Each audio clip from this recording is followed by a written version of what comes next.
Hello, Gold Derby, and welcome to our Creative Arts Slugfest for the 2024 Emmy Awards. These two ceremonies will be taking place September 7th and September 8th in Los Angeles. And we're going to talk about some of the big categories that we are predicting at Gold Derby in our prediction center. I am Marcus James Dixon. We are here with Ray Richmond, Daniel Montgomery, and Denton Davidson. So we have a lot of categories to get through, Ray. And I just want to tell anyone watching, we're also going to do a variety and reality slugfest separate. So we're going to skip those categories for this specific video. So Ray, let's just start right at the top of our Gold Derby Prediction Center for Creative Arts. We have drama guest actress. Claire Foy has already won this guest star, and she won this as a lead actress. Do you think she's going to win again? Because that's who Gold Derby has winning collectively. Yeah, I'm hoping that she's got enough hardware and that we're going to move on. And I think Parker Posey deserves it for Mr. and Mrs. Smith. That's who I'm picking. I know that she could split the vote too with Sarah Paulson for the same show, Mm. but I feel like Claire has already been honored enough. I go back and forth on just how well The Crown is going to do. Like if it's going to really kick butt because it's the last year and everybody wants to honor the body of work, or if they've already moved on. Mm. It's a little bit like the presidential election. Um, are we going to go back to the past or go forward? But I think Parker Posey is going to pull off a mild upset. Mm. Daniel, what do you think? I'm predicting Claire Foy. Not confidently. I'm sort of have her there by default, just because I think the Mr. and Mrs. Smith actors will cancel each other out. Yeah, and then watch Marcia Gay Harden take it. I wouldn't be surprised by that either. What makes it tough is that the last time Claire Foy won this, it was the year that The Crown won everything, Mm. everything, except for a guest actor. And so, was she a part of like a sweep where they just caught up in that? I don't expect it to sweep this year. It's probably only going to get a few with Shogun in the mix this year.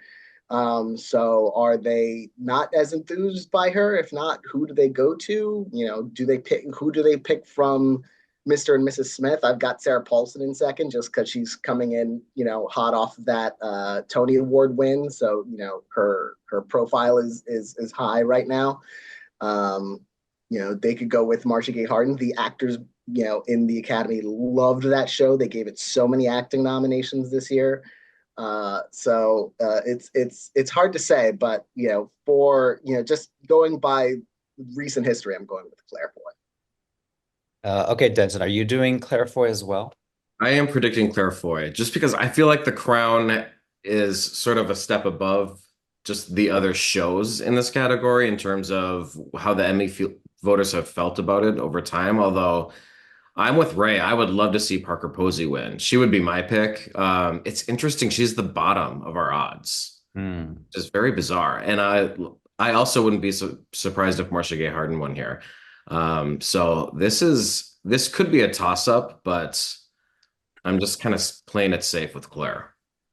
And I will say about Claire Foy, when she won Guest Actress last time, she really didn't deserve it. And I bet you if you asked her privately, she would probably say, "Yeah, I didn't deserve that." But for this one, I mean, it's the series finale of The Crown. She's interacting with Imelda Staunton's version of Queen Elizabeth. Like it's actually a really good series of scenes. And yeah, I could see her getting it for this, and I'm predicting her as well. And I just don't know who was in second place. Like I have Michaela Cole in second place currently. Um, but I could see anyone else taking it as well. That's why, whenever there's an obvious front runner and then a bunch of other people kind of scrambling for second, the obvious front runner usually wins in that scenario. So that's what I'm going for. Okay, let's move on to Best Drama Guest Actor. Nestor Carbonell is the overall pick of Gold Derby. Second place is John Turturro. Denton, what do you think about this category? Yeah, I'm gonna go with Nestor on this one too, and I would love to see him win an Emmy, just as a Lost fan. Yeah. I would love to just see him get his due because he's so great in everything that he does. I mean, and he's got a high profile too. He's in the morning show, which got a ton of nominations. He didn't get in there, but I think he's definitely the front runner here on the front runner of a show by far. I mean, Shogun has outperformed Mr. and Mrs. Smith and Slow Horses and Winning Time by quite a large margin. So I would be a little surprised if Nestor didn't pull this off. Hmm. What about you, Daniel? I've got Nestor, but it's another one where I'm not entirely confident in it.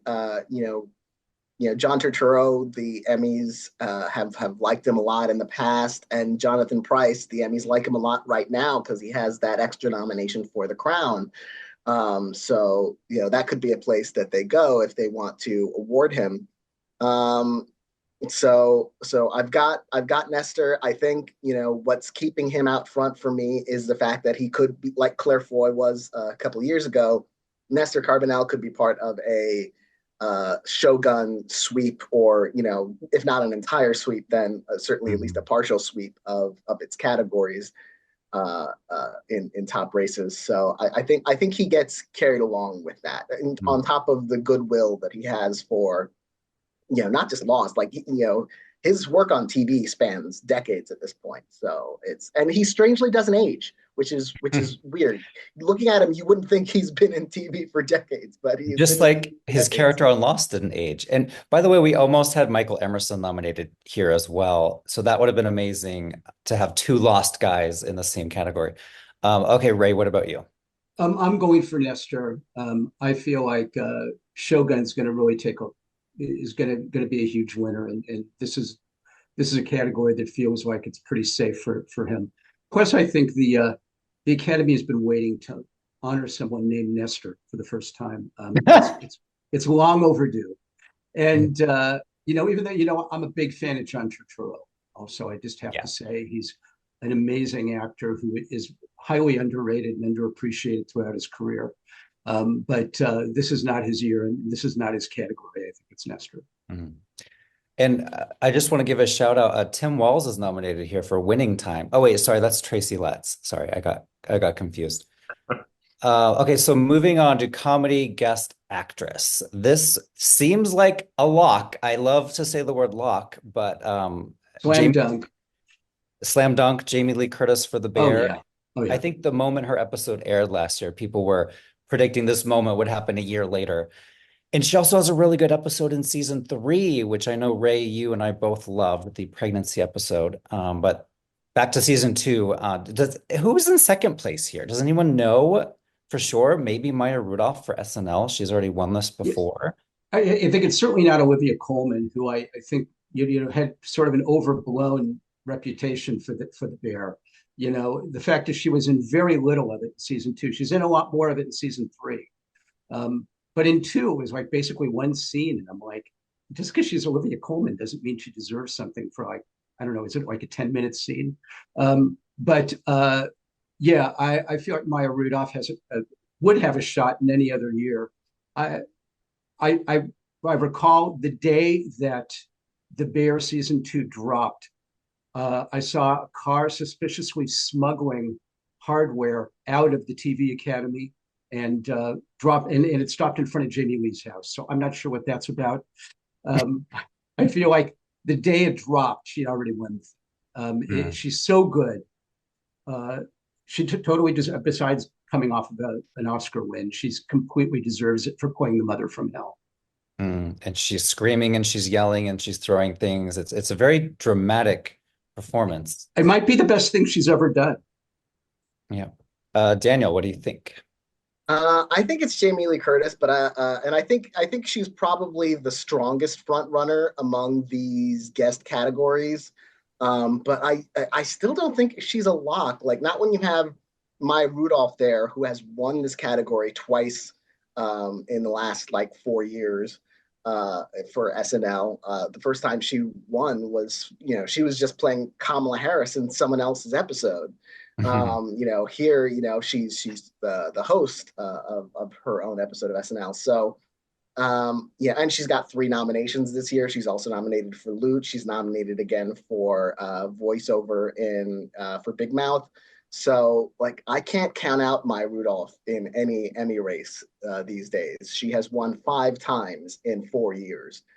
So she could easily win this too. Mhm. I don't think, and it's a comedic performance in this category. I don't know if voters will look at The Bear and decide Jamie Lee Curtis is given the performance of a lifetime, but it's a dramatic performance of a lifetime. They don't usually care when it comes to the acting races. Certainly, we've seen more dramatic performances win in comedy categories tons of times. I don't think that'll be a problem for Jamie Lee Curtis, but I would still watch out for Rudolph. And Maya actually has a fourth nomination too for music and lyrics for writing Oh, that's right. the Mother's Day monologue, but we'll talk about that a little bit later. Denton, what do you think? I don't have a lot to add. I agree with them, and we've got about 25 categories to get through, so I don't want to drag us along too much. But I mean, I think I agree with Ray. Jamie Lee Curtis is a slam dunk. So I am going to rule out Maya Rudolph. But Mm. I do have her in second place. Gold Derby collectively has Caitlin Olsen in second place, which I love that prediction. I would love for her to upset. I just don't know if this is the year. Okay, so comedy guest actor. Denton, would you want to start with this one? John Bernthal is number one at Gold Derby for The Bear. Yeah, I mean, I agree with that. I think John Bernthal, it was his episode. This was, I mean, season 2 of The Bear was so strong, and that episode is all focused on him. And I actually have Bob Odenkirk in second because it was their back and forth that Mhm. I mean, brought the attention to that episode in the series. But Ryan Gosling is second in our odds. I feel like I agree with Marcus's assessment of past Saturday Night Live nominees, Pedro Pascal in particular. There was a lot of giggling and sort of breaking character throughout that. I just don't feel like that's the kind of performance that's going to win Ryan Gosling a guest comedy actor, especially in this year with The Bear. So I'm going to stick with John Bernthal. And Ray. Yeah, I've gone back and forth a few times on this, but I thought Ryan had a real shot. He was so strong as host, but John Bernthal is so good. And it's a role that who even knew he was going to have? He was supposed to be dead when the show started. So never say die on The Bear. No, he's so good, and he stands out among a huge group of really solid all-star guest performers. If it's based on the strongest role, he totally gets it. Even though, again, as we go back and forth on, it ain't very funny. There's almost nothing funny about it, and it's supposed to be a comedy. But I think voters long ago ceased to look at the genre and just don't care. Somebody who's who does a more dramatic role is just going to have an advantage over somebody who doesn't. And Daniel, dead people have won Emmys before. I mean, dead characters, not dead actors. Good actors as well. Not as often. As we've seen, voters aren't that sentimental about dead, deceased actors. But yeah, we've seen Ben Mendelsohn win for playing a ghost in the supporting category on his second nomination too. That he lost for his first season and then he won for the Bloodline second season. And so it would be the same situation with John Bernthal. He was nominated for the first season of The Bear, a very blink and you miss it performance. I think he was largely nominated because voters had probably by then seen his performance in season 2. That probably helped carry him along. So in a sense, he's got 2 nominations for the same performance. Mhm. And I do think he'll win this. But I watch out for Christopher Lloyd. I think, again, you have a funny performance and he's a legend. I would put him in second place instead of Ryan Gosling. I think you're so wrong about Christopher Lloyd. He's not second place. He's first place, Daniel. I have him winning. And this is one of the categories where I'm going out on a limb and I'm probably going to be wrong. And that's fine because he made me laugh more than anyone else in this category. He is a legend, like you said, and he's out there campaigning. He was at an HBO Max FYC event a couple of weeks ago that I went to with Latasha, and he was up on that stage talking about his character. You don't see that very often from legends like this. I think that means he wants it. And I hope there was a lot of voters there. And I just my heart's beating extra hard for Christopher Lloyd because he blew me away. It's one of the funniest performances he's ever given, certainly. Well, remember, this is the Hacks- category that Sam Richardson won last year from sixth place. So Mhm. What do we know? never say never in this category. So what I'm saying is congratulations, Will Poulter, on your Emmy. It'll be interesting to see how Hacks does, because Hacks could surge. People love season 3; they think it's the best one yet, and people were not as thrilled about season 3 of The Bear, which premiered during voting. So people thought that might have been a mistake, but it could be interesting to see if there's some Hacks upsets. If Christopher Lloyd wins that the weekend before the Primetime Emmys, we might see some people shuffling their predictions and for primetime a little bit. And also, Laurie Metcalf won for Hacks season 2, and a bit of a shocker. I don't think a lot of people predicted her that year, and she was able to pull it off. Okay, so moving on to TV movie, the category where I believe all 5 of these nominees have no other nominations, right? None other. Yeah. It's just best TV movie and nothing else.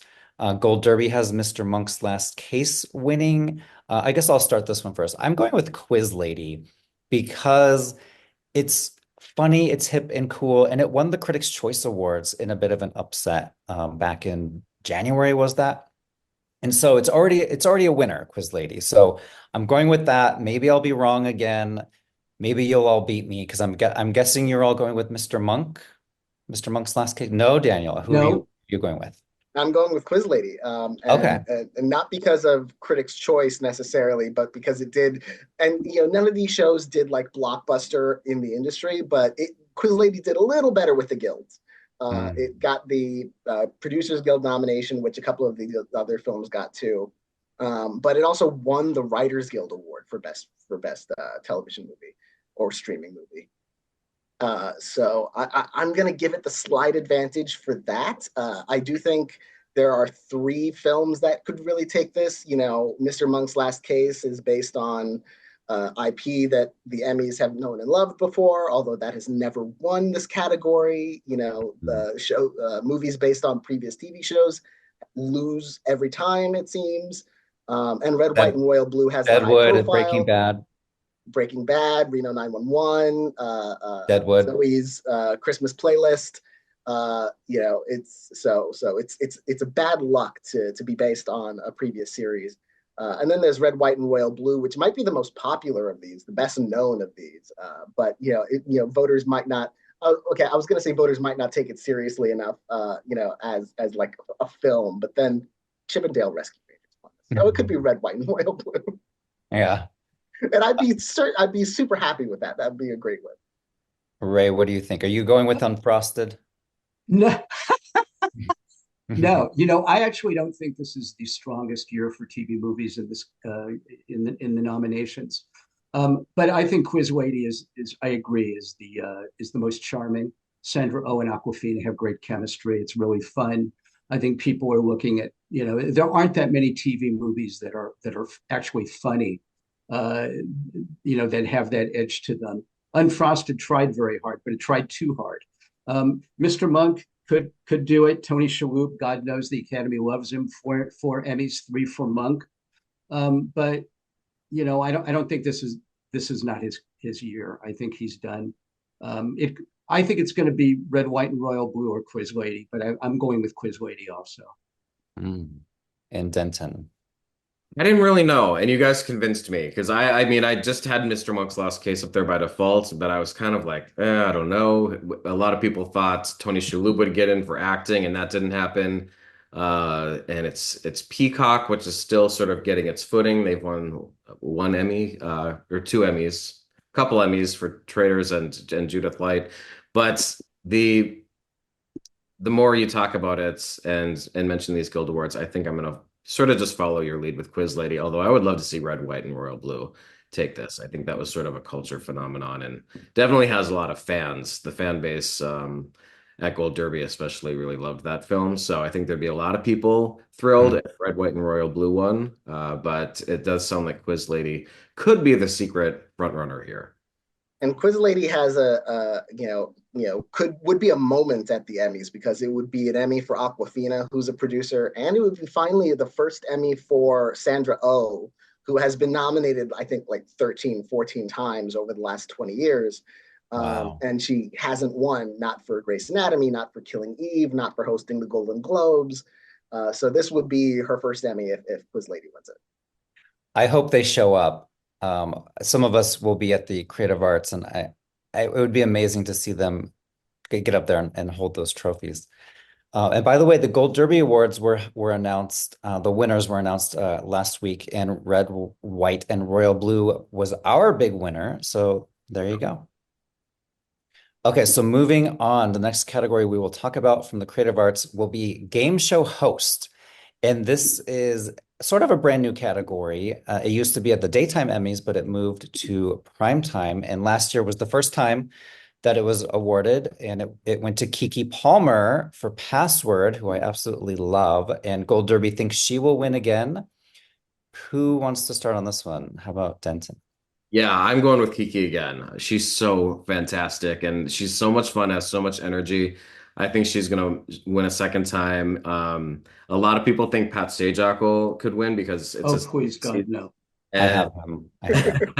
But I just don't think there's a lot of like industry love for him. I think there's plenty of people in America that love Pat Sajak and Wheel of Fortune, but I don't think that he's gonna get that going away prize that some people may think. I actually have Jane Lynch in second place. She's won a handful of hosting Emmys before, and she's also fantastic on Weakest Link. So I have Kiki with Jane Lynch as my possible runner-up. And Daniel, you and I both have Pat Sajak winning because it was his last season after what, 30 years, something like that? 40 actually, or Jeez. closer to 40. So yeah, I think like 41 or something like that. But yeah, I'm predicting him to win. I feel like I'm gonna regret it, just because it's, he has some, if insiders know his politics, he has weird politics that are not gonna be helpful. And the secret fact of the matter is that he can be nominated again next year because he's not leaving Celebrity Wheel of Fortune until after this fall. So he's eligible next year again. So if people know that, which we're now telling them, they might not give him the farewell win now. Maybe they'll, if they want to give him the farewell award, maybe they'll do it next year. But yeah, I'm going with Pat Sajak with Kiki in second. They do love Keke Palmer. I think she won a short form acting award before even winning Game Show Host. So she's very popular with the Academy. But I'm going with Pat Sajak. I always need to pick a few places where I'm going against the odds, just because I know obviously Gold Derby is not going to be perfect. I will also say, Kiki and Jane in their shows, they're sort of playing characters. I mean, they're really they're really engaged with what they're doing. And Pat is Pat Sajak, but he's just he's a very modest person who's doing Pat Sajak. He's just not as out there as he's not flashy or as Jane. You may have just convinced me to switch to Kiki. Ray, what do you think? Oh, I'm definitely going with Kiki. I love her on Password. She and I agree with Denton. She plays a real role on there. It's a real character. If I was, my second is actually Ken Jennings, just because I think he's really, I think he's kind of reinvented the most popular game show in America, which is Jeopardy. He's just incredibly good at it. I think even better than Alex Trebek was. Which I know Alex Trebek won, I believe, 8 Emmys for Best Game Show Host. Well, there you go. But I think Ken is better. But not a big Sajak fan. I've always felt like, forgetting his politics, he was just pretty milquetoast in the role and didn't really, I feel like any one of us could have hosted that show just as well. And but yeah, I think Kiki's got this. So moving on, Best Game Show, this is also the second year that it will be at the Primetime Emmys. Jeopardy won last year, and Gold Derby has Jeopardy winning again. It's almost a blowout. It's like 650 people think Jeopardy, and second place is 40 people think Celebrity Family Feud. I'm going with Jeopardy. Wait, actually, let me check. No, I'm going with Wheel of Fortune. I may need to switch that. Yeah, you're gonna have to make some adjustments here. I love how Ray just laughed at me for my I Wheel think of we're all making adjustments, even as we're talking. Even who if Pat Sajak, wins, for hosting, I don't think Wheel of Fortune has much of a shot for No. game show. okay. I like Jeopardy to win here too. I mean, I think Jeopardy is a slam dunk. Everyone loves Jeopardy. I like Celebrity Jeopardy because I know the answer is more on that one. I have to just sort of, if Jeopardy's a drinking game, I'm always drinking if you don't get it right. So, but I still enjoy watching other smarter people play. And what about Password? Why is nobody predicting Password? Jimmy Fallon would win. He's a producer there, and I'm looking at the producers list. I don't see Kiki as a producer, which is interesting. But Jimmy Fallon, they love Jimmy Fallon. Well, they like I him. used to love Jimmy Fallon. I don't think they can give Password everything. They're going to give it to Kiki. I don't think the show gets it too. Also, didn't this same split happen last year, Kiki and Jeopardy? Yes, I think it was the exact same. So I'm just, yeah. the Emmys they barely change their minds if they don't have to. And I mean, Jeopardy is like the Amazing Race of best game show. Counting the daytime Emmys where get best game show used to be. I think Jeopardy it's either 16 or 17 wins for best game show. It has the record by a large margin. some would say that's too many. Not me, but some would say. Would you like a little history as to how Jeopardy came to be? Yes. It actually was an offshoot and a reaction to the quiz show scandals of the 50s, because Merv Griffin, who created the show, had a conversation with his wife. He was like, I'd love to come up with a game show, but quiz shows just you can't do it now. Everybody will think it's corrupt. And his wife said, well, here's what you should do. Give them the answers and have them come up with the questions. Just completely flip it. So it's totally about a reaction to the quiz show scandal and having a different way of doing the genre.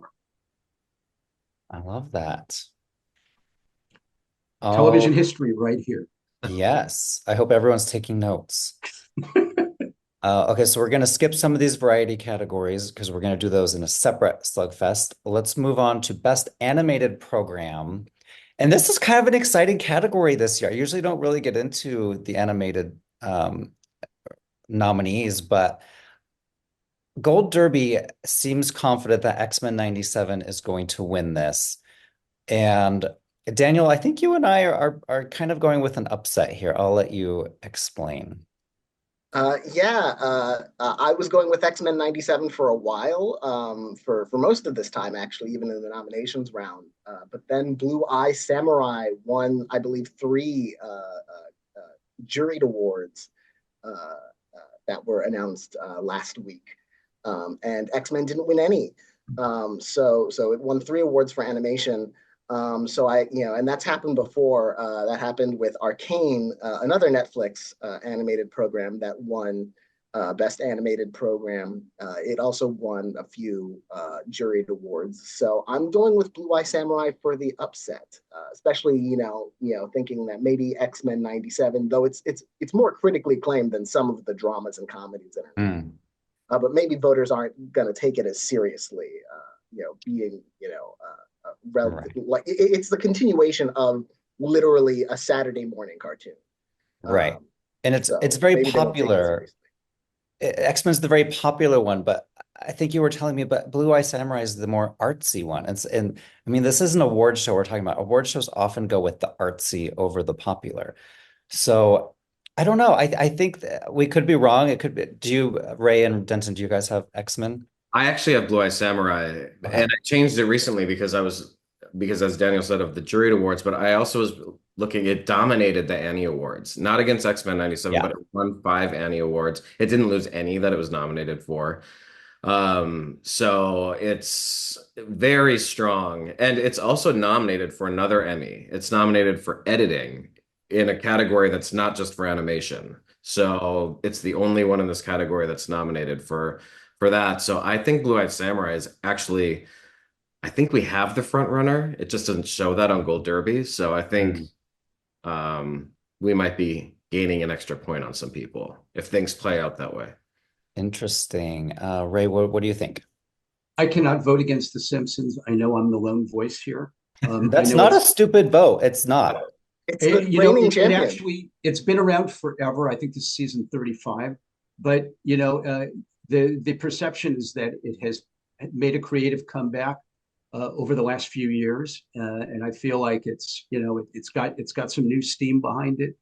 I wrote a book on this show that came out in '97 that reflected the first 8 seasons. And after I wrote it, I famously said, "Well, that'll be the majority of the run of this show." And now here we are, another 27 years later, and it's still going strong. But I feel like people have a soft spot in their heart for this show, and I don't necessarily think X-Men '97 or Blue Eye Samurai are strong enough to knock it off. And yeah, Simpsons just won last year, as Daniel said, for one of the Treehouse of Horrors. And this year it has submitted Night of the Living Wage, which I'm sure I'm guessing that was a horror themed one based on the title. But yeah, I just feel like also with Shogun dominating drama, like samurais are in this year. And so Blue Eye Samurai, don't count it out, everybody. Maybe some people haven't updated their predictions, especially after those juried awards. That was quite an eye-opener for me. Or maybe Okay, people OD a little bit on Japanese culture with all of the Shogun stuff. I don't know. Who knows? who knows? Okay, so voiceover performance. Now, this is one where Maya Rudolph has won twice or three times, Daniel. Three. Three times. So she's going for number four for Big Mouth. I'm predicting her to win again. I mean, I don't really know what did Hank Azaria do this year on The Simpsons to overtake her. What did Sterling K. Brown do on Invincible and Alex Borstein on Family Guy and Hannah Waddingham and Krapopolis? I just feel like she's so beloved and she has the four nominations this year. I mean, it's going to go to Maya again, probably. I Ray, think you're it's going to not. go to Maya too. Absolutely. She deserves it. I don't think Hank did anything necessarily that different or unique on The Simpsons. He's he's Apu and he's Mo. I don't know that I don't know how many new voices he did, and I think the voices have gotten enough accolades already, and people believe that. But Maya always seems to come up with something fun and daring. Is he still a poo or did that get taken Oh, away did from? they kill off Apu? I forget. No, I think they might have taken him off of Apu after the after the documentary about That's right. representation came Oh out. yeah, that's right. Yeah, never mind. But yeah, he's great, but he's no Maya, let's face it. Even he. Mhm. Daniel? I'm going with Maya Rudolph too. She hasn't lost for this role except for once, and that one time was to Chadwick Boseman, which was a very sentimental choice that year. Um, I think Maya Rudolph takes this. I do have Hank Azaria in second. He is tied for the record for the most character voiceover wins, counting when this was a juried award and they would give maybe one or two per year or none in 1 or 2 years. Um, he is loved for his performances on The Simpsons. I think it's one of those two. I would be very surprised if someone else wins it besides those two. But yeah, at this point I'm going to predict Maya Rudolph to win this until she loses it. Yeah, I think that's the safe thing. Or if maybe the show, takes a year off between episodes, then I'll definitely predict someone else that year because she won't be nominated. Okay, Denton. I have Maya as well, just sort of as the default, but I will say I have Sterling K. Brown in second. I think he's like the secret sniper at the Emmys. I mean, he won Narrator a few years ago over David Attenborough and Anthony Hopkins. I mean, people did not think he was going to win that, and he did. So wasn't he like I think he was the last network drama best actor too. Is that correct? I'd have to I double think check, but I think so. Probably. Yeah. So they do like him at the Emmys. So he's sort of my dark horse at the moment. So I have Sterling in number two, and that would not shock me. But Maya Rudolph is the safe bet, and in a Hmm. category that I really. Sterling should have won the Oscar for American Fiction too. Mm. Yeah, that was a good movie. So Denton just mentioned narrator and David Attenborough. He is number one in our odds for Planet Earth 3. And he actually has won three in a row. He won for Blue Planet 2, Our Planet, and Seven Worlds, One Planet. Lots of planets, David, lots of planets. And but he has lost since then. So he's not, unbeatable. So if he were to lose, who do we think is really strong here? I have Angela Bassett for Queens, which was a female-oriented nature documentary focusing on, lionesses and mother bears and things like that. I absolutely loved it. She was phenomenal as the narrator and the producer, and she's hot right now. She just got the honorary Oscar uh, trophy handed to her, and she was nominated for Wakanda Forever a few years back. Denton, what do you think? Could she overtake David Attenborough? She could. I think this is a three-person race. When I mentioned that Sterling beat David Attenborough, David was nominated twice that year, so he might have helped Sterling along Oh, with interesting. with a vote split.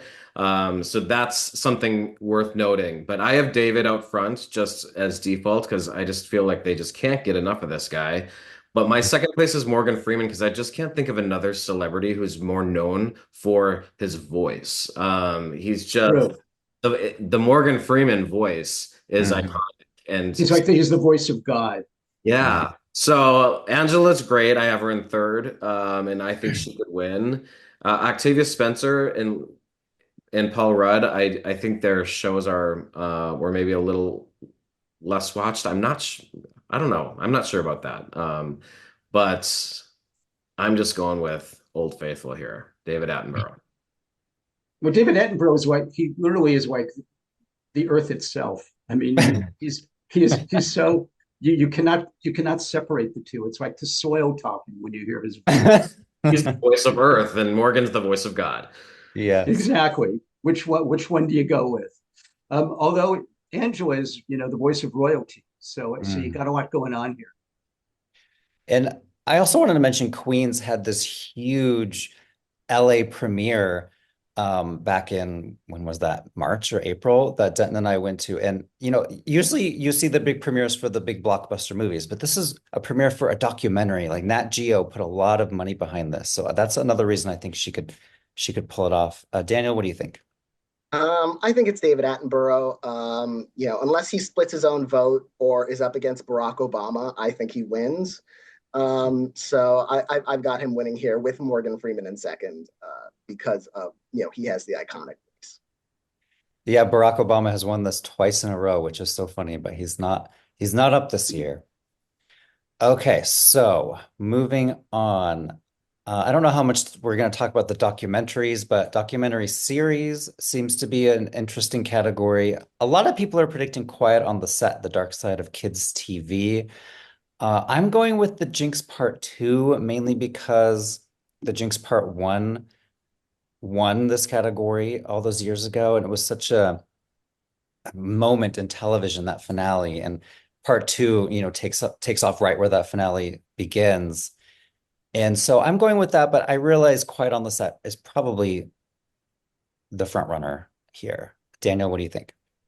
I've got Quiet on Set. It's the buzziest of these. I think maybe the Jinx winning this before might hurt the Jinx Part Two because it didn't generate quite as much um, enthusiasm, or Mhm. it didn't have the same kind of real world impact that the first one did. Although it's sort of tracing the real world impact that it had, following with the consequences of that.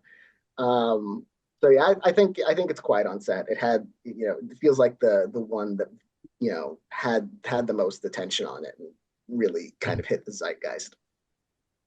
Yeah, Ray? Yeah, I think it's quiet on set. My wife is actually a studio teacher who part time who is is plugged into the whole world of kids on sets, and it generated huge buzz throughout the industry, and I'm sure that will filter down to voters. But yes, absolutely, as Daniel put it, the buzziest show. I really loved Stax, Soulville, USA, but I don't think it has enough support to actually win.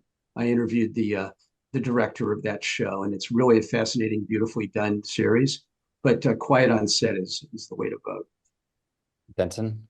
I am not voting that way. I'm going with Beckham. Ah, Beckham has 5 nominations, more than any of these other ones. It's nominated in for directing, cinematography, editing. It's got all the major nominations. It's Netflix. Quiet on Set is ID. yeah. So it's hard to go against Netflix and HBO in this category.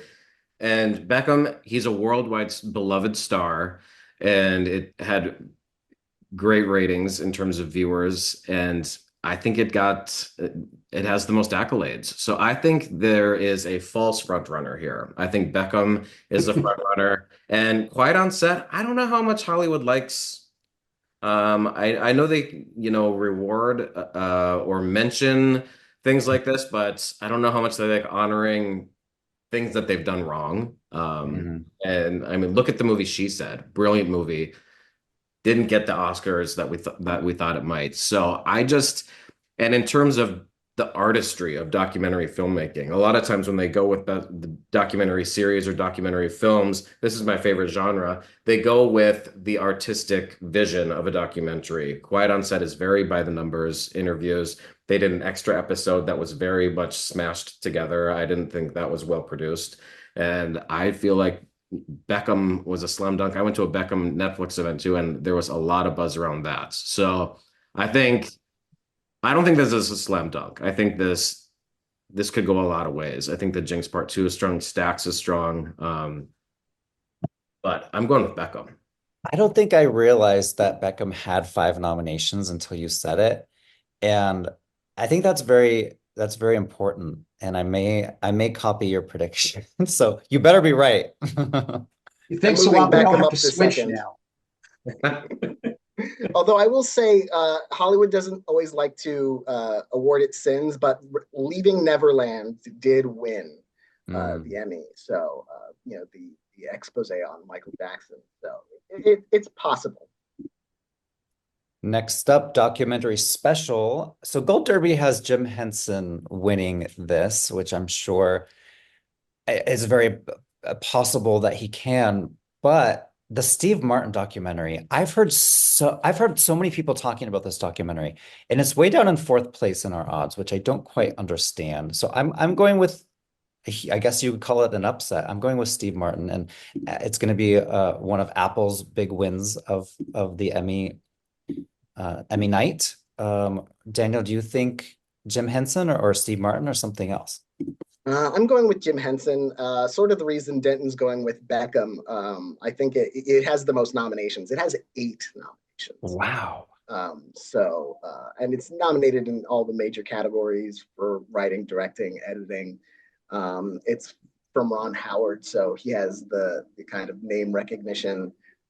So I think it's Jim Henson. But again, who knows how they're voting in these categories sometimes. Steve Martin is also nominated for Only Murders in the Building. So having him be at the forefront of these awards in that way, maybe, they're more drawn to his documentary.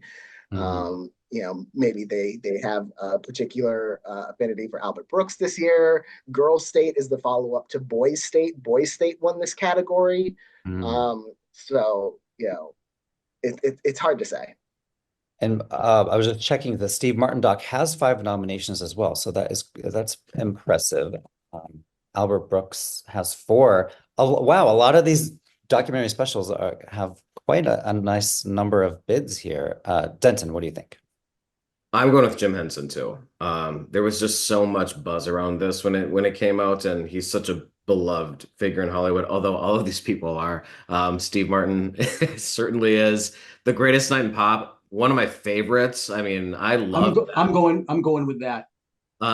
So I would love to see Greatest Night in Pop win. Girl State, sort of like the Jinx Part 2, it sort of feels almost like a sequel in a way, and something where we've been there a little bit. So I think it's great that they got nominated. And yeah, I mean, you're sort of just deciding between all these uh, Mhm. icons, and I just think Jim Henson Idea Man had the most critical buzz around it. And Ray, what one did you say you were doing? Yeah, oh, and I think The Greatest Night in Pop in an upset.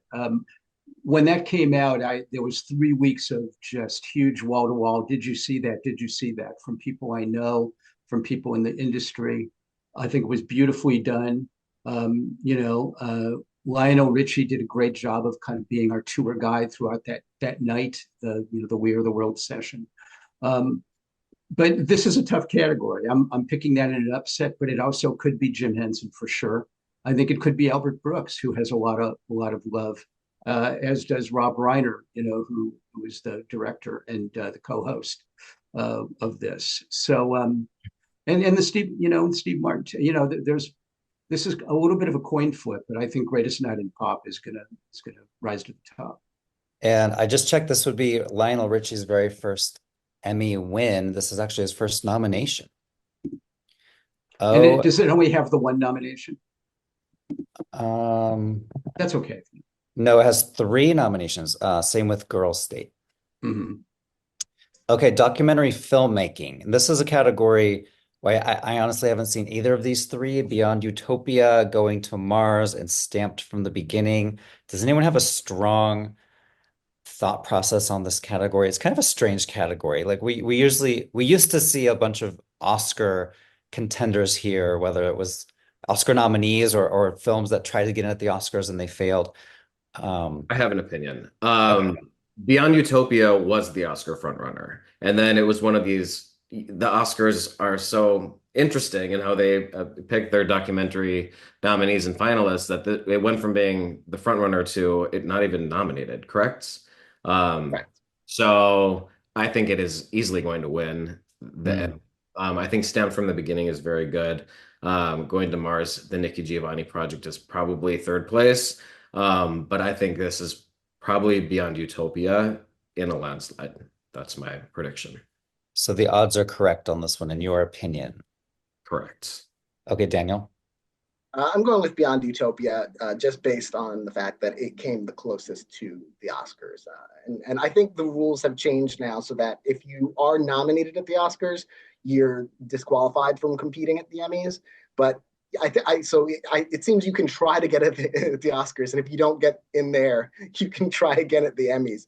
Um, uh, I think because it came closest at the Oscars of these three films, I'm And going isn't with there a rule where if you're even on the Academy portal for voters to stream you that you can't go at the Emmys, or is that a new rule or an old rule? I don't know. It's Are so you confusing will because know? Michael J. Fox won the Emmy and then they tried to get in at the Oscars and they were eligible, but they didn't get nominated. So they said they fixed the rule, but I don't know how from Oscars to Emmys, but if you start at the Emmys, you can still try to get in the Oscars. It's very confusing. I'm not sure.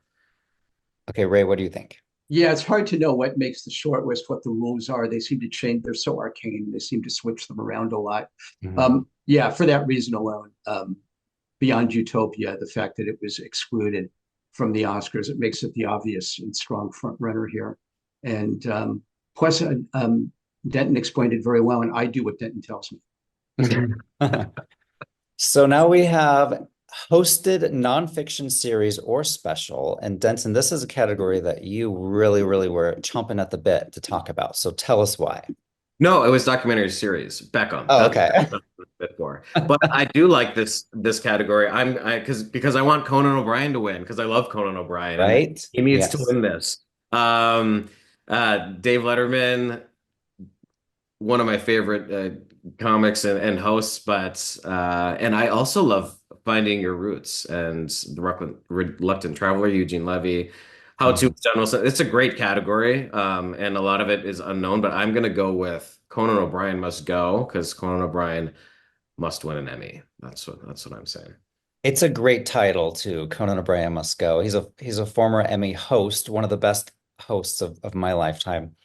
And Daniel, you interviewed John Wilson, right? That was, I think, one of our biggest. That wasn't me. That wasn't you. Okay. Well, somebody.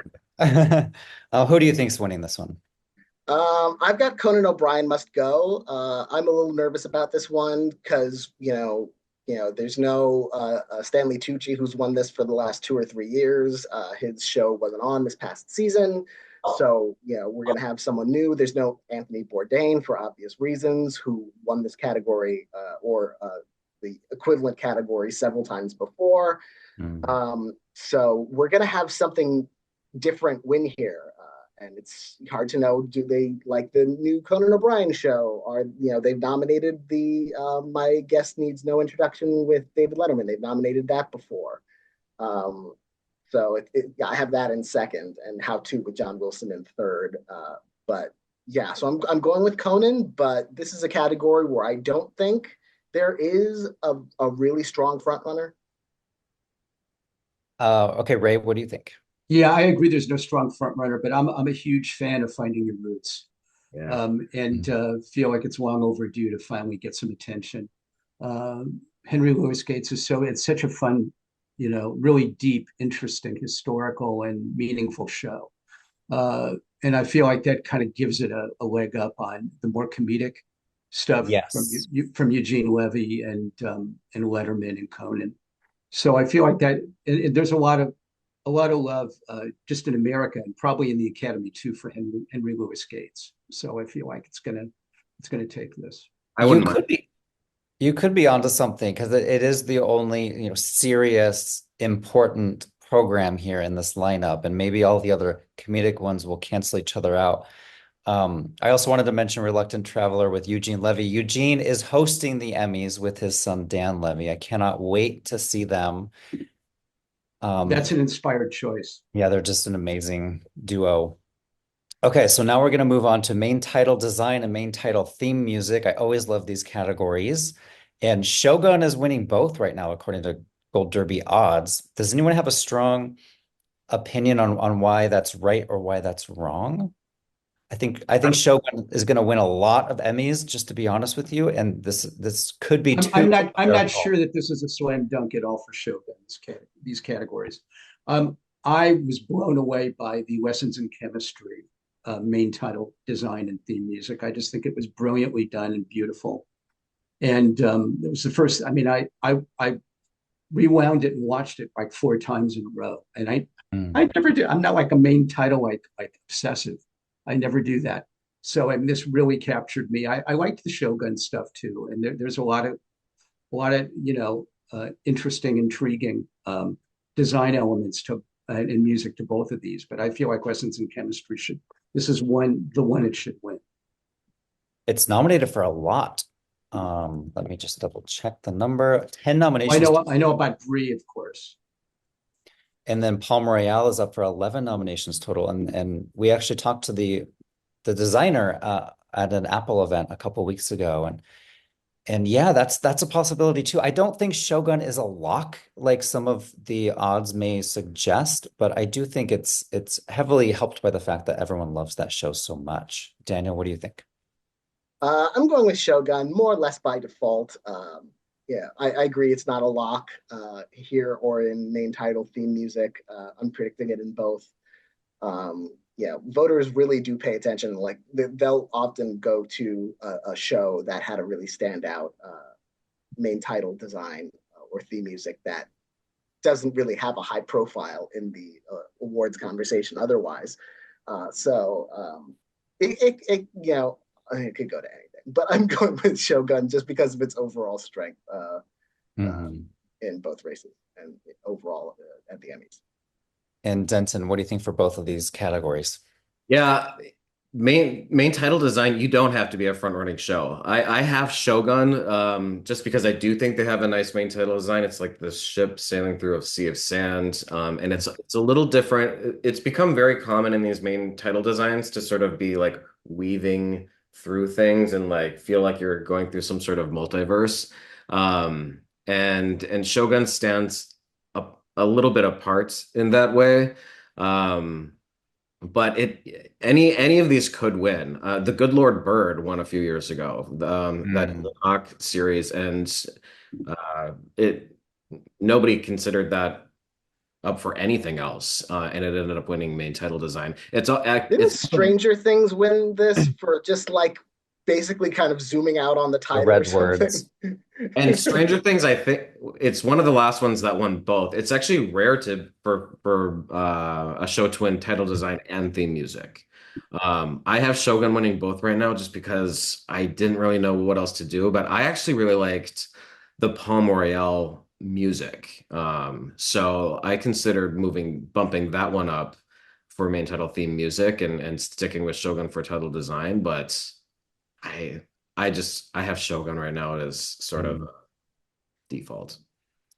And specifically on the music one, I mean, some very, very classic theme songs have won this category. And I wouldn't call the Shogun theme, you know, iconic in any way. I can't hum it. I watched it 10 times every episode, but I It can't. wasn't all that memorable to me. Right. Whereas something like Succession just won this in 2019 and The White Lotus 2022. I mean, these are songs that you can easily hum if you're a TV fan. So I don't know. I do feel like Shogun is stronger in design than in music, but I think it'll win both. No, I don't know. Okay, so now we're gonna move on to music for series, and I feel like we're gonna repeat ourselves. Shogun is the overwhelming front runner here, followed by The Crown. And let me pull up the list of who has won this recently. Ray, what do you think about music for series? I'm going against Shogun here again, and I'm going in an slight upset with Only Murders in the Building. In part because I really love Siddhartha Khosla, the guy who does music for the show, who I think Mhm. maybe a few of us have interviewed before. He's a terrific guy, very talented, does a great job in maintaining the tone on that show. And he's now got 7 nominations, and he's still looking for his first win. I think he's due. Previous winners, White Lotus, Severance, The Mandalorian. Mandalorian won twice, Game of Thrones, House of Cards. Seems like a lot of dramas. Yeah, that's a good point. Maybe Daniel? it's time for a comedy. I'm picking Shogun by default. I'm going with the odds here because I am just notoriously score blind when I watch a show. Like it'll have like the subliminal effect on me. And if you're a composer, you'd love to hear that because you want your score to blend into to the ambiance of the show. You don't want it to call too much attention to itself necessarily. So it works very effectively on me because I cannot pick a note out of a score when I see a movie or a TV show. So I'm going with the front runner here by default. And Denton. I'm kind of with Daniel. Nothing like really stands out like to me, so I have to go with people who I think know what they're talking about more than I do in this category. So I'm just going with the odds, and I have Shogun out front. And one thing I wanted to mention, the Crown composer, Martin Phipps, he has been nominated one, two, three, four, five, six, seven, 8 times. He's never won. So I think it'd be a good parting gift for the Crown for the composer to win. But yeah, Shogun, it's hard to go against the odds when they're so unanimous. And again, it could just be people, copying and pasting other people's odds and nobody really knowing what's going to happen here. Same with Best Music for Limited Series. The front runner is Fargo, second place Lessons in Chemistry. I don't see any reason to go against the odds, especially when some of those people making the odds may know more about this category than I do. Daniel? I'm going with the odds again. I believe I'm going with the odds again. You said Fargo is the front runner, right? Yes, Fargo at number one, Lessons number two. That's how I've got it. Although I'm tempted to move Lessons in Chemistry up to number one because it has that main title theme music nomination. So like clearly the music of the show resonated.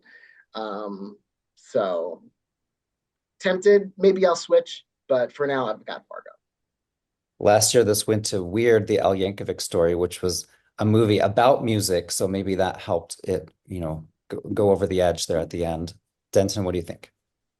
Yeah, I have Fargo right now too. Dan makes a good point about lessons in chemistry being up for title theme music. But I could also see All the Light We Cannot See or The Tattooist of Auschwitz pulling an upset here.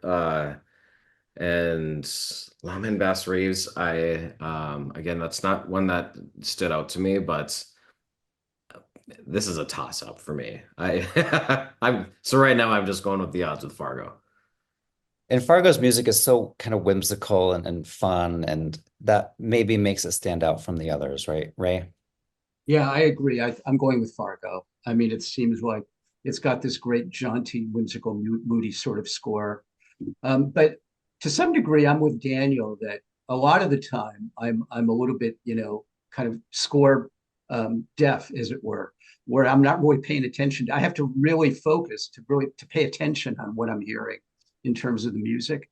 Tattooist of Auschwitz has a shot because, well, I mean, it was an incredibly, uh, dour and as you might imagine, traumatic show, but it does have Barbara Streisand singing the theme song at the end, so that could factor into this,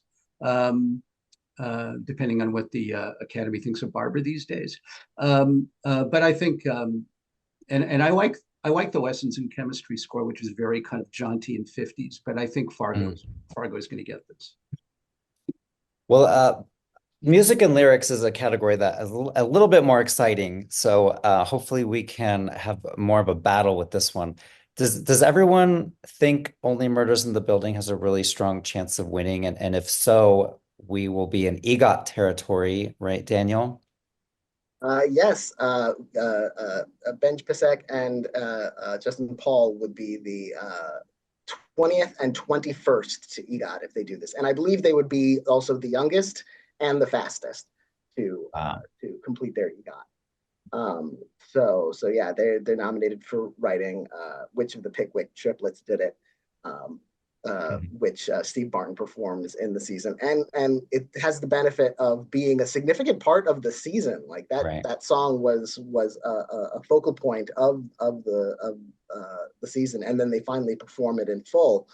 So I think that helps. Whenever you're integrated into the show in such a way, I think that's always helpful. Ray, what do you think? Yeah, I like.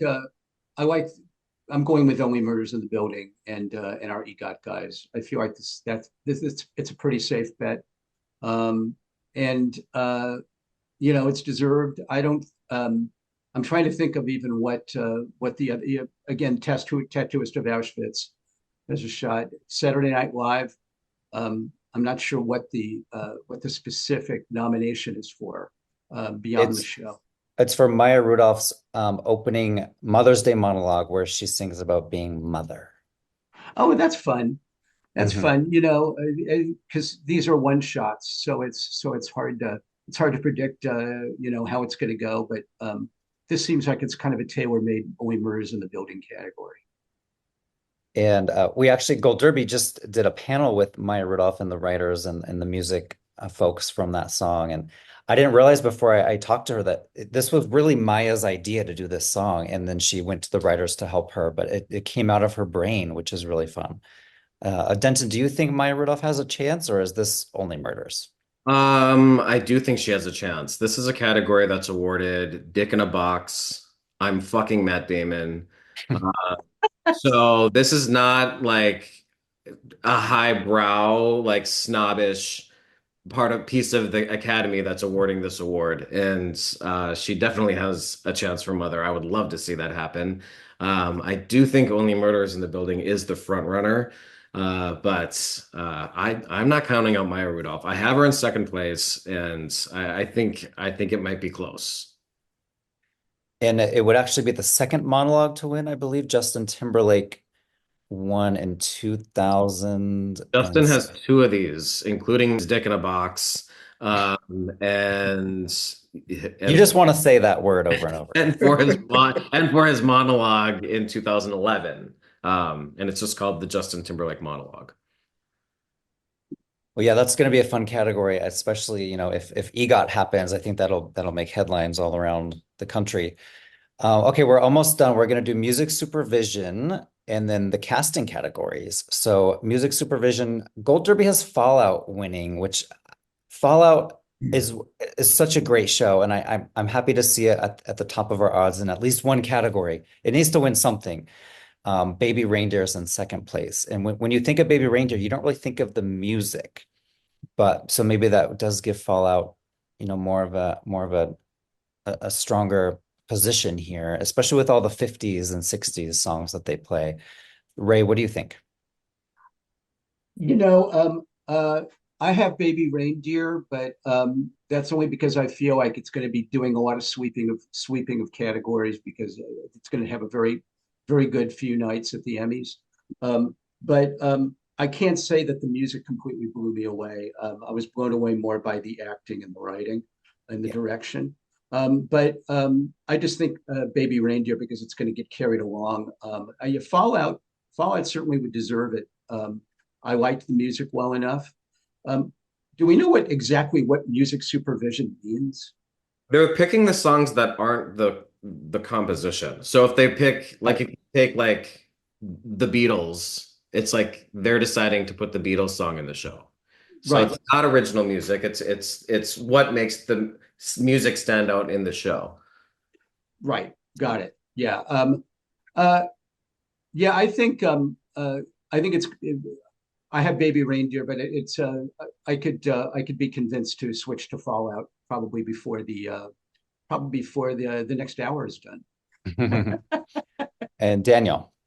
I also have Baby Reindeer, just thinking it'll do well overall. But I too could be convinced to switch to Fallout. Yeah, for similar Fallout reasons as to score and my music blindness, my music deafness to for film and television. Fallout has to win something. It's up for 16 nominations, and this seems like a really strong category for it. I refuse to not predict Fallout for at least something. Denton. Well, I mean, we have seen, like, remember The Handmaid's Tale when it went 0 for 21. So That's the record, right? I believe so, yeah. Denton. Yeah, I would like to see Mr. and Mrs. Smith win something. That's one of my favorite shows of the Okay. Oh, I think that's definitely going to win some. So that could be up there. I do have Fallout in first place right now. I feel like I need to sort of review some of these before I say my final picks, which we'll probably share in a couple weeks, like right before the Emmys. But for now, I'm going with Fallout, and this is a category that I'm going to review a little more in depth because this is one of those categories where they're not going to just go. It's not going to be part of a sweep necessarily. This will have an independent vote, and you could get a Mr. and Mrs. Smith or a True Detective. So Mhm. it's one where you can kind of do your own investigation and gain a point on people if you can guess the right upset. I love this category. It's one of the newer categories at the Emmys, and it's one of the few where comedies, dramas, and limited series all compete against each other. So it's kind of a mismatch each year of what's going to get nominated and what's going to win. Okay, so the three big casting categories, which, as we know, the winner of the casting category almost always goes on to win series. Not always, but it really is a strong bellwether for what's going to happen the week later at the prime times. So starting with drama casting, Shogun is an enormous position to win according to our odds. It's number one. The Crown is number two, followed by Mr. and Mrs. Smith, Slow Horses, in the Morning Show. Ray, are you going with the odds? Absolutely, it's hard to vote. You know, I don't know how you go against Shogun here. I mean, it's just top to bottom, such a stellar cast, and they did such a phenomenal job of putting it together. Mr. and Mrs. Smith is great. I mean, you have to love that cast and the way they came up with their guest performers as well. But in the Crown, I mean, this is a great category, but I feel like there's Shogun and then there's everyone else. Hmm. And Shogun's a new show. I mean, so is Mr. and Mrs. Smith, but does that hurt something like The Crown, Daniel? If the Crown's on season 6, but it's only season 2 of that specific cast. Yeah, I think having a returning cast helps. Like if you win this award, if you win the casting award and you have a returning regular cast, you're even stronger as a front runner for a series, because if they give you this award, or one of the casting awards, even when most of your actors are carryovers, then they really love you. But in this case, if you have a new cast, like when White Lotus beat Succession for casting, I think that helps. So I have the two new shows in this category at 1 and 2, with Shogun in the lead and Mr. and Mrs. Smith, which got all those guest acting nominations, in second place. Denton. I have Shogun, just for the sheer volume of the cast and how great all the performances were, how many Emmy nominations the cast received. Although so did Mr. and Mrs. Smith, if you count all those guests. And the morning show, all these shows really had multiple nominations, but I can't wait for the SAG Awards. I want to see the list, like who has the most. That's always one of my favorite things to see is how many actors they submit. But I think Shogun is going to take this. I'm looking forward to seeing casting finally at the Oscars, which is long overdue. Yeah. I think at the SAG last year, the Gilded Age may have been the biggest cast, so I'm a little surprised the Gilded Age is not here in drama casting, because it did get a few nominations this year. Okay, comedy casting, The Bear is out front. Actually, it's way out front, which you would think Hacks would be more competitive here, but it's not. Hacks is way down in second place, followed by Abbott Elementary in third, Only Murders in fourth, Curb Your Enthusiasm in fifth. Denton, do you want to start out this one? I think it's The Bear so easily, because all of those, guests that come into season 2 just for the Fishes episode alone I mean, that's worth the comedy casting award right there. And none of these shows are new. So I just feel like that one has the most new introduction of character, and I think that's a slam dunk for The Bear. And Daniel. I think it's The Bear, but it's not a slam dunk. I think we could see, especially since none of these shows are new, so you don't have that advantage.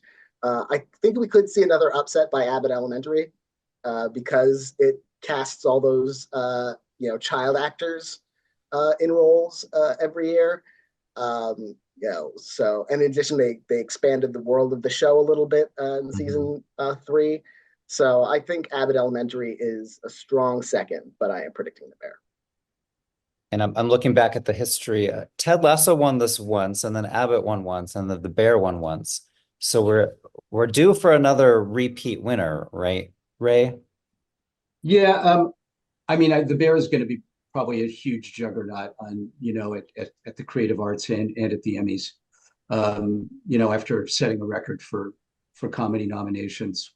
And I feel like this is a gimme for them. Even though I love Hacks and I love the casting on Hacks, as I think Denton said, all of those guest stars, Jamie Lee Curtis and John Bernthal and everyone, just makes it a standout. Even though, from what I hear, the casting director did not necessarily score all of these people. That supposedly she had her pick, that people were clamoring and calling them. They were calling Chris Storer, the showrunner, saying, "I really want to be on your show." So they sort of had their pick of the Hollywood elite. So I'm not sure how that factors into casting and in terms of talent in casting. They had their pick, but I feel like they're, as part of the juggernaut, this is gonna be carried along. The last show to repeat was Veep. It won 3 casting awards for season 4, 5, and 6. Okay, so the final category we will be talking about today is movie limited casting. Baby Reindeer is way out front. And I think I know why, because the 4 Emmy nominees for this show for acting, no one had really ever heard of them before, and now they're all huge stars. They're all nominated. Jessica Gunning's probably going to win. Richard Gadd is probably going to win. Second place, though, is Fargo, and even though this is season 5 of Fargo, it is a brand new cast. Yeah. Feud is in third. Capote versus the Swans. True Detective. Night Country is in fourth, and Ripley is in fifth. Daniel, what do you think? I think Baby Reindeer pretty easily. I think this one will go hand in hand with limited series.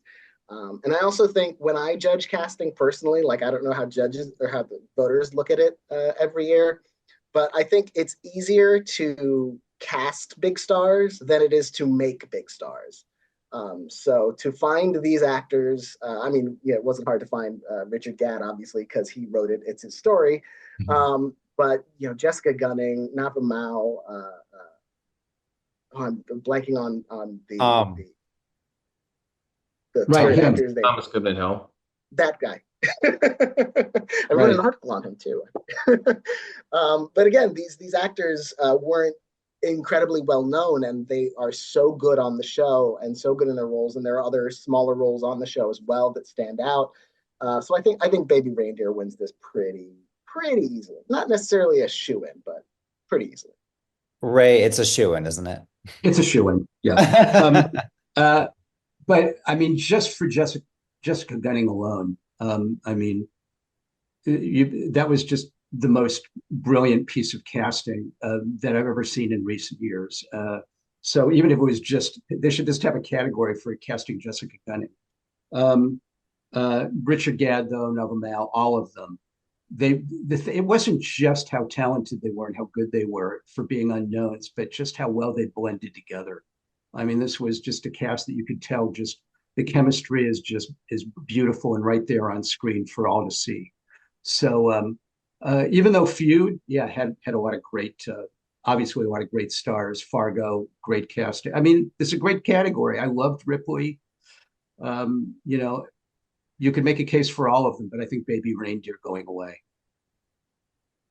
And Denton, close us out. Yeah, I can't add too much. I mean, it's a really good point. If you look at Baby Reindeer and what it's been able to achieve this year and become the most talked about limited series by quite a large margin, and then you look at these four other nominees in the casting category, and they're just packed with stars, and Baby Reindeer is not, and that's a pretty big feat to come away with a show like this, and the casting is a huge part of that. So, Baby And Reindeer.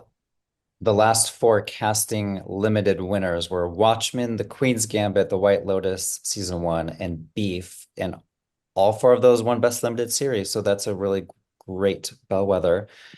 Well, thank you everyone. If you're still watching after an hour plus, we love you. You're amazing. And please comment down below if we said anything stupid.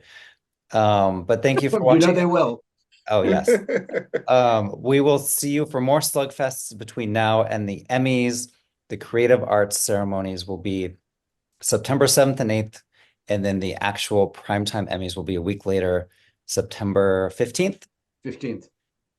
So thank you for watching, everyone.